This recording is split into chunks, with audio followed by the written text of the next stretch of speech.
Good afternoon, everybody. Yeah, look at that. I think we changed things up a little bit over here to adjust the lights, and that seems to have worked a little bit. And so, pretty excited about that. We'll continue to make adjustments as that goes along.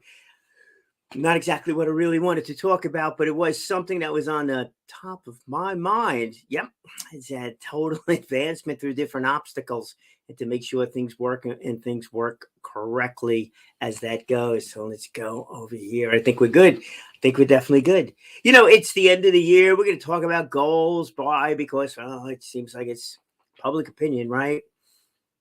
New Year's resolutions, things like that. How'd we do this year? Well, if you're running a business, the how'd we do this year probably won't take place for another couple of months by the time you get done with all the, you know, taking a look at the books and the income streams and all the rest of that kind of stuff. Getting tax returns, W-2s if you're an employee, 1099s, whatever it might be that you take a look at. So that's January into February. Should you hold off on your goals until February? No, I don't think so. I don't think that's a good idea. Should you even hold off on your goals until the end of the year? Nope. I don't think so either. Maybe you should review them all the time. Review them every day. Well, whoa. Reviewing them every day, that might be a little bit out of control too, right? How in the world can you do it every day? Well, you can. You can do that. Oh, heck, I've seen all kinds of different things. I don't know if that makes sense. Review it every week? Maybe. Review it every month? Depends. If you're an established business, to review everything every day, I don't know about that. I don't even know if you could really, truly figure out the effectiveness on anything within a given day. Yeah, you may want to take a look back on the day and see how it went. And there's different ways of doing that. But is that really the goal? Is your goal set on a day-to-day basis? No. Small things, yes.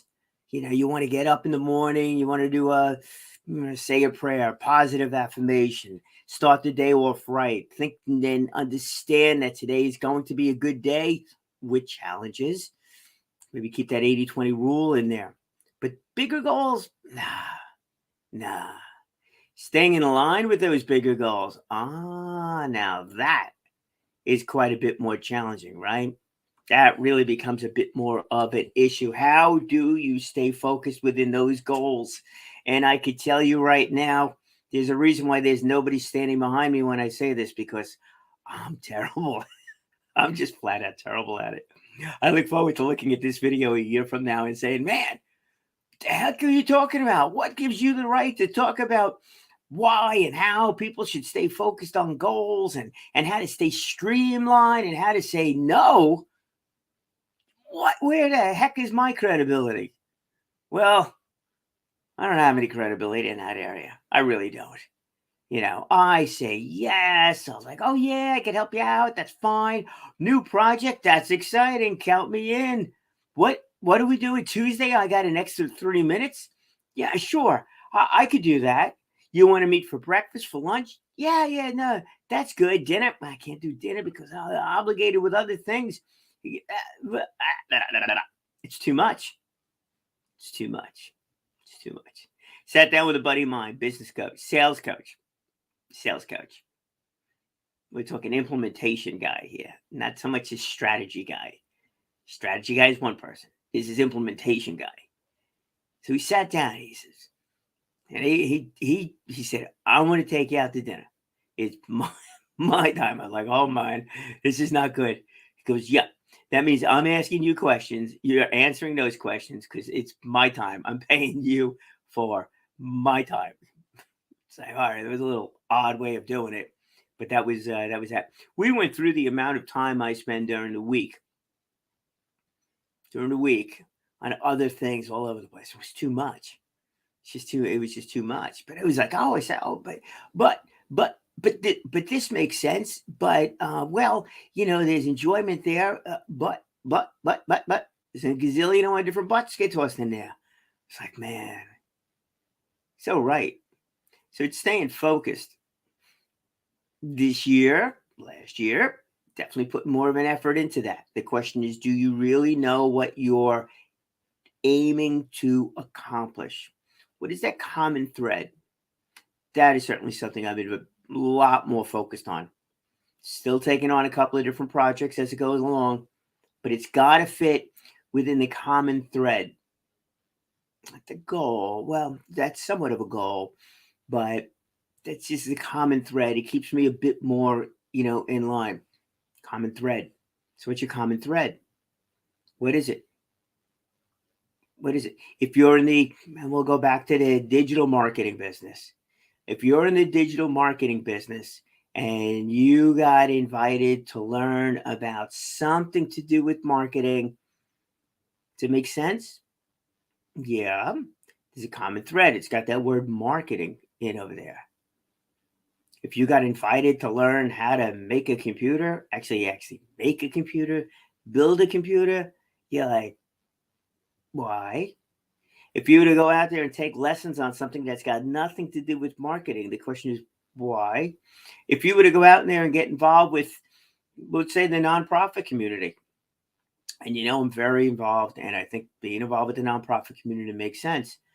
But if you're getting involved with the nonprofit community because a friend has asked you to do it, and you're like, yeah, I could help, and that kind of thing, but you're not using your skill set, all of a sudden you become the event coordinator person. You're out there, trying to get sponsorship. Let's put it that way. Put on and get sponsorship for it. It's not exactly your thing, and it's not exactly a nonprofit. Is that a distraction? Very well could be. And maybe your relationship with that person is that strong that it makes sense for you to do. So there is always that. Yes, it's possible, that it does make sense for you to do, because look, that goodwill, the goodwill is a big part of things too. But if you just stay a little bit more focused on that business aspect of it, the goal side of it, if your goal is to build deep relationships with somebody, then you know what, you bend over backwards for people.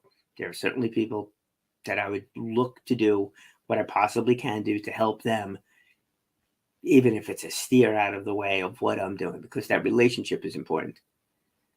But when it comes to your goals, if you were to get involved with that nonprofit and you are in the marketing business, maybe it makes sense for you to do the nonprofit, not be involved with trying to get sponsorships, but trying to market that nonprofit to different companies that may help with the sponsorships.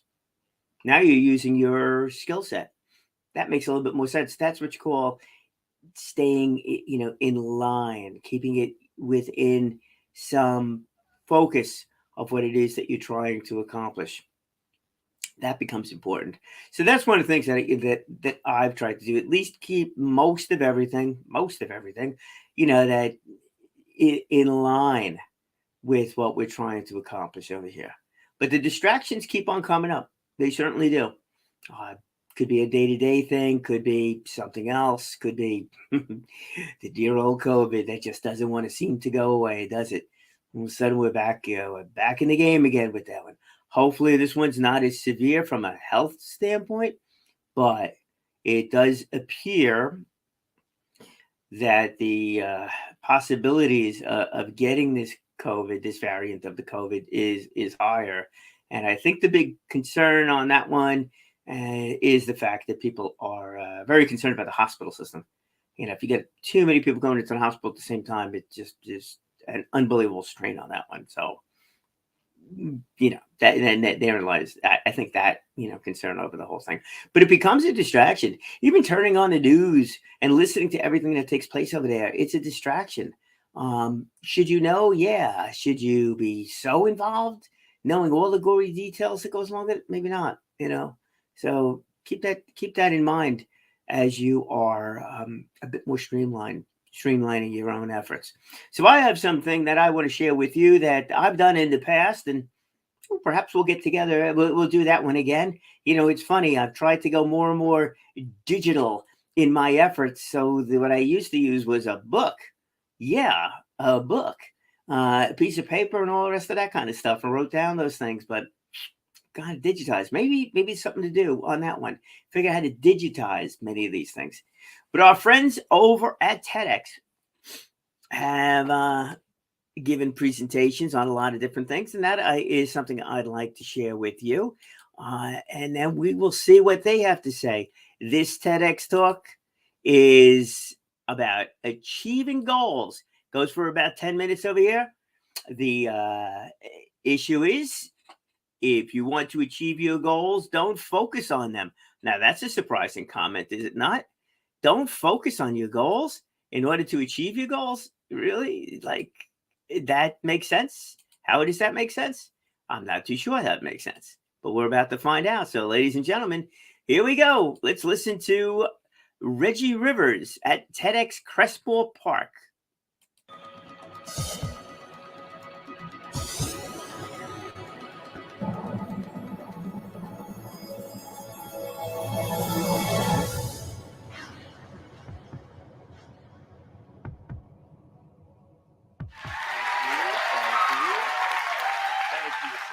All right, so if you want to achieve your goals, don't focus on them. That goes against everything we've ever said about goals, right? Everything everyone ever talks about goals is you pick out what it is you want to do, you set your goals, you write them down, you stay focused on them, you check your list over and over again, you come back to it, and that's how you achieve your goals. Well, I have learned over the course of my life and watching other people and studying other things that that is not the way to achieve goals. We all talk about setting goals, but we don't talk that much about how do you actually achieve goals. So I started learning this lesson with my first girlfriend in life. Her name was Lysandra Johnson. You guys have never seen Lysandra, you have to take my word for it. She was the most beautiful sixth grader God had ever created. And for the record, I was in sixth grade too.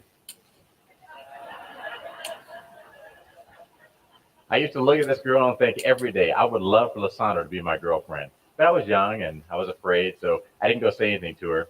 Well, one day I'm standing on the playground during recess. I don't know where the courage came from, but I decided today is the day. I wasn't going to wait another day. I turned to my buddy, John Statura, and I said, John, go ask Lysandra to go with me. So he goes walking over to her and he poses the question. Her little group of friends giggles. She says something back. He comes walking back to me and he said, Reggie, Lysandra said if you weren't her to be your girlfriend, you've got to ask her yourself. I thought, I'm in sixth grade. I sent my best man. What does she want? Well, there was no way I was going to ask her myself, so I continued to think about her for the rest of that school year. Summer break came, and I thought about Lysandra Johnson every day of summer break. The next year was seventh grade. At my school, you had a different class every hour and lockers between classes. Well, first hour, I had woodshop. First hour, Lysandra had home economics. At my school, you're allowed to change one class as long as the class you're moving out of and at the same time as the class you're moving into. So I walked in the principal's office, said I'd like to change from woodshop to home economics. I walk in the home ec room. There are 22 or 23 girls in this classroom, one boy named Jurgen Kuhn, and now me. I asked a girl named Tara Bergamini to move over so I could sit next to Lysandra Johnson, and that day I asked her to go with me myself. Thank you. Thank you. She said no.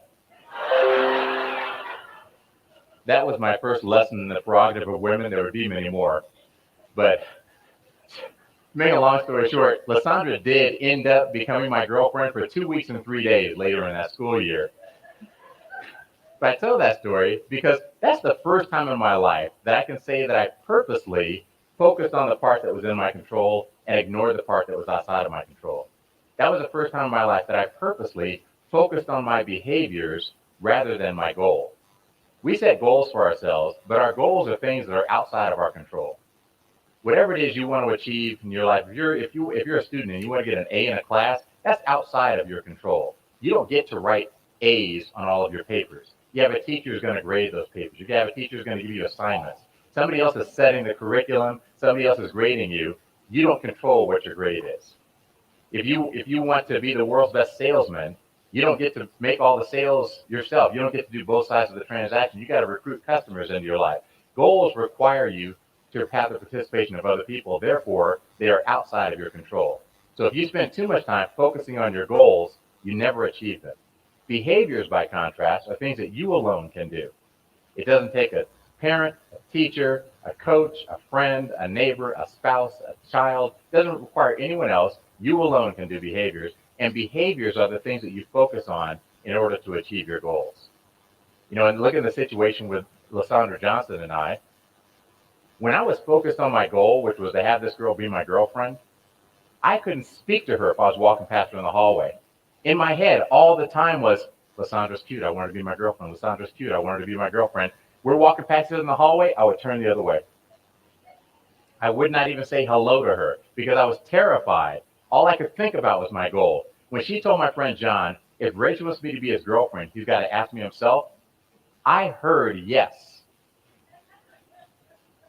So I stopped thinking about the goal. The goal had already been achieved. I came back to focusing on my behaviors. Once I started focusing on my behaviors, I figured out what class she had in first hour. I learned the rules at our school about changing classes. I went to the principal's office talking to adults, saying, hey, listen, I got to change class. I got a girl to catch. I walk in the home ec room, a room full of girls. I was afraid to talk to one girl. Now there's a room full of girls. And I was like, ladies, I'm here. I asked Tara to move over so I could sit next to Lysandra, and she did.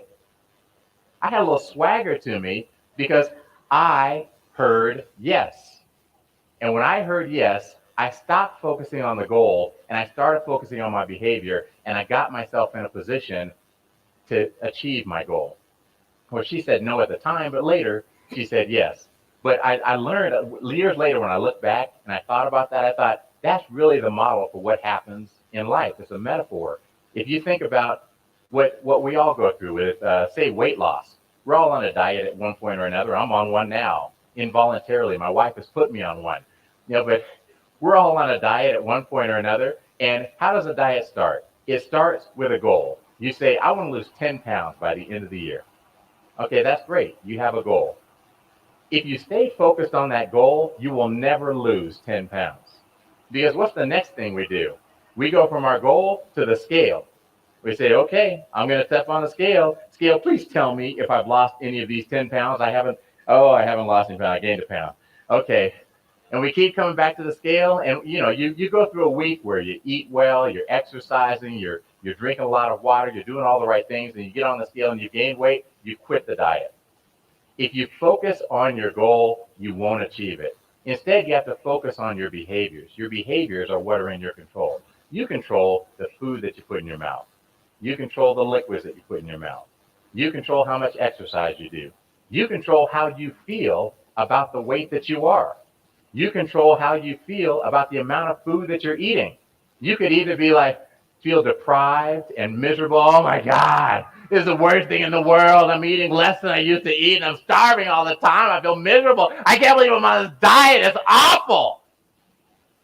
Or you could say, I'm proud of myself. I'm eating less than I used to eat. I had this instead of that. I feel good. I know that if I keep this up, when I get on the scale is going to tell me something good. If the scale doesn't tell me something good right now, I know that if I keep this up, I'm going to get where I'm going. Right now, we treat the scale as if the scale is an oracle sent down from God to tell us about ourselves. When you're on a diet, it's like, oh, mighty oracle, please tell me what I should think about myself today. You're fat. Oh! The oracle has spoken.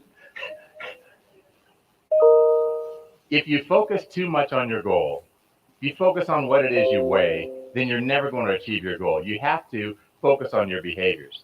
Think about our kids. We have goals for our kids. We want our kids to be responsible. We want them to be mature. We want them to work hard in school, to work hard at their extracurriculars, to hang out with the right people. We want them to be engaged. We want all these wonderful things for our kids.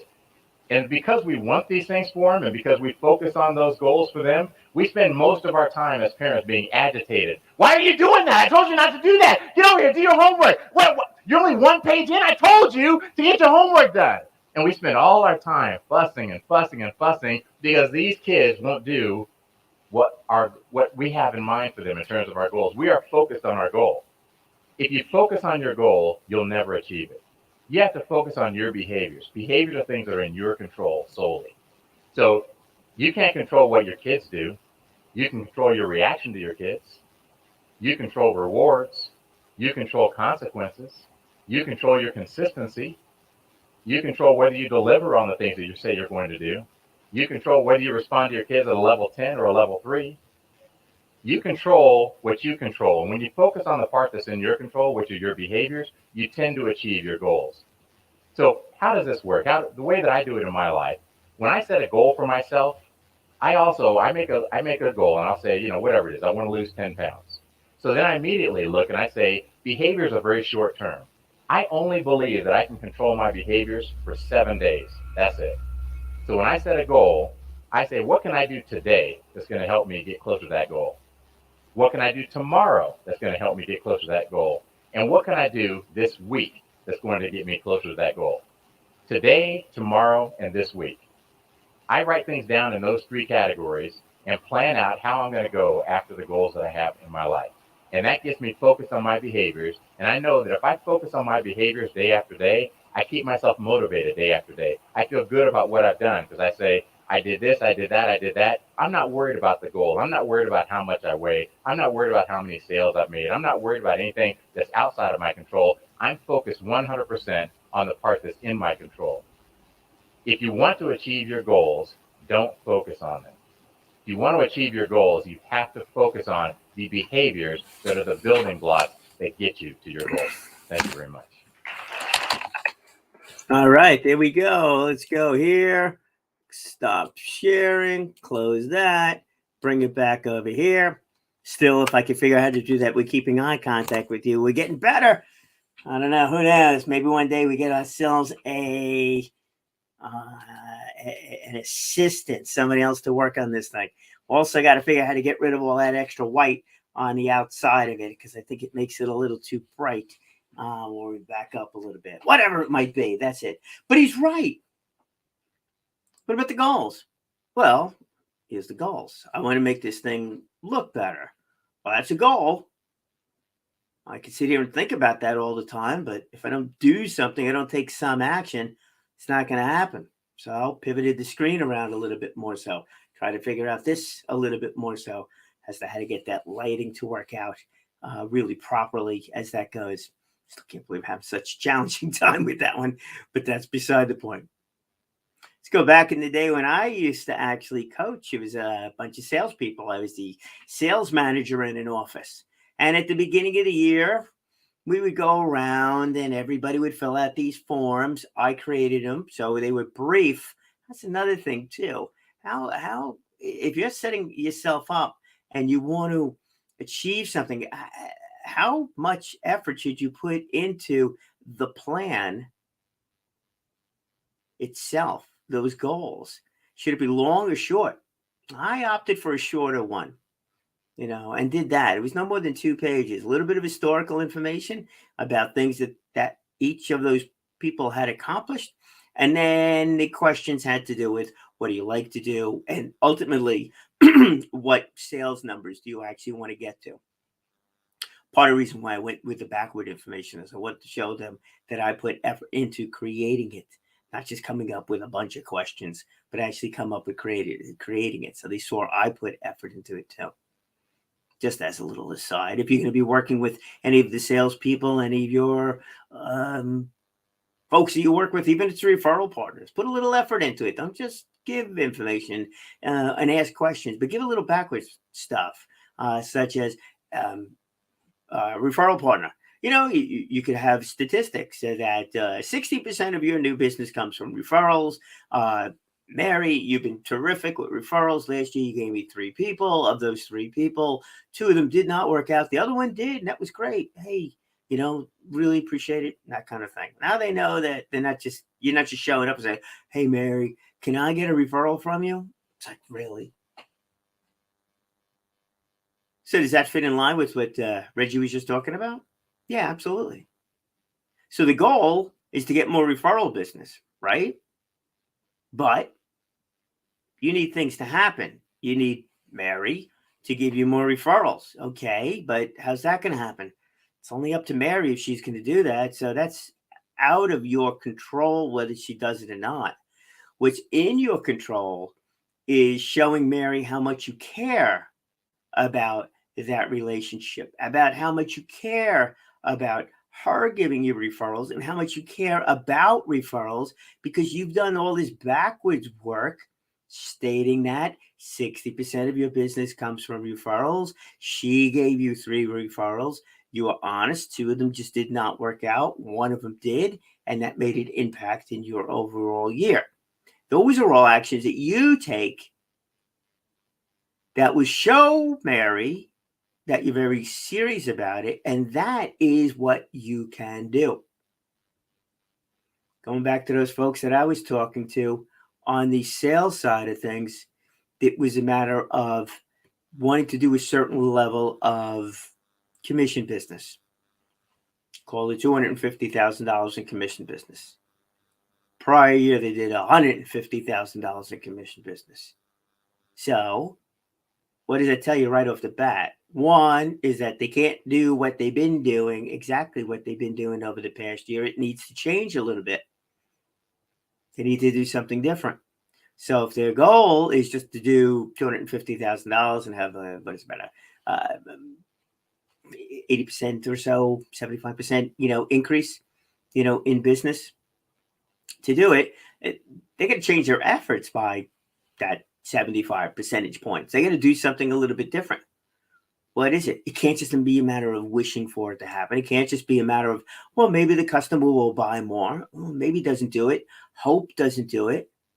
So just wishing of that goal, thinking of that goal, writing that goal down. Well, writing that goal down, there is something to do because it reminds you about the goal. But writing that goal down also reminds you of something else. Exactly what he was talking about. The actions that you need to take in order to get there. So when I was doing those plans, it actually was more important for them to, one, believe that $250,000 number, but to really map out, not the 250, but to map out those things that they like to do, those things that they will do in order to contact more potential clients or further the relationship with existing clients. Because that's really what it comes down to. Whether they buy or not, can't tell. You don't know. You're presenting an idea. Maybe they like it. Maybe they don't. It's another thing. So not only do we need to reach out to more people, we need to reach out to more of the right people. Look, I could be selling meat, right? Oh, the best T-bone steaks in the world. But if I'm only talking to vegetarians, I'm going no place with this whole thing. Nowhere. Got to know who your customer is and do that. Make sure those things are important. So that goes back to action again. Making sure that you're speaking to the right people. Making sure that you do understand who your target market is. Who is it that is more apt to be receptive to that conversation? All that stuff he's talking about all makes sense. What has to happen now, it does need to be put in writing or at least in front of you. Let's use that word now. It needs to be put in front of you. Great suggestion I always told for somebody, put it on your screensaver. Exactly what it is that you're trying to do. Everything I do needs to be microphone related. If it touches a microphone, it's kind of in line with me. What's your major focus? What is the parameters that you have where something is in line with what it is that you're trying to do, that common thread thing of what it is that you're trying to accomplish? That's where it goes. You could put that $250,000 in commission number right up at the top of that screen. But what also is important is to draw that circle. Make sure that all those actions that you take are within that circle. Because that focus, staying within that area, that common thread, that's what's going to get you to that goal of $250,000. Taking those actionable steps to make that happen. That's the important part of it. Remember now, you can do it. Got to figure out a way to communicate with yourself. Could be a whiteboard that's behind you. I got whiteboards behind me here. Could be a screensaver. Could be a piece of paper. Could be whatever it is. And then figure out a way that that stuff needs to be there where you're reminded of it each and every day. Reminded of it each and every day. So you could stay focused. So you could achieve your goals and take those little steps each and every day to drive you to success. Speak well, speak often, live inspired.